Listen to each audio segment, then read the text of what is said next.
కరీంనగర్లోని భగత్ నగర్ అయ్యప్ప స్వామి ఆలయంలో హనుమాన్ స్వాములకు నిత్యాన్నదాన ప్రసాద వితరణ కార్యక్రమం కొనసాగుతుంది.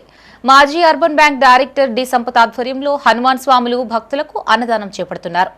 మైత్రి గ్రూప్స్ చైర్మన్ కొత్త జైపాల్ రెడ్డి కూరగాయల దాతగా వ్యవహరిస్తున్నారు.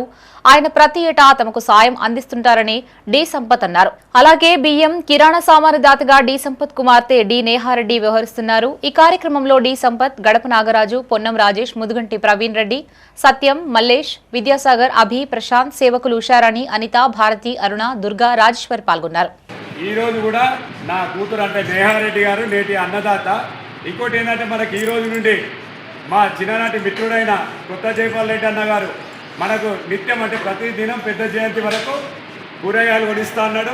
ఇంతకుముందు కూడా లాస్ట్ ఇయర్ కూడా తనే ఈ కూరగాయల దాతగా వ్యవహరించారు. ఈ సంవత్సరం కూడా ఇప్పుడు కూడా మనకి ఆంజనేయ స్వాములకు రోజు నిత్యం కూరగాయలు కూడా కొత్త జైపాల్ రెడ్డి గారు మనకు సమకూరుస్తూ అన్నారు. ఒక్కసారి కొత్త జైపాల్ రెడ్డి గారికి మన స్వామి శరణం చెప్తాం. జై హనుమాన్. కొత్త జైపాల్ రెడ్డి అన్న గారికి జై శ్రీరామ్. జై శ్రీరామ్.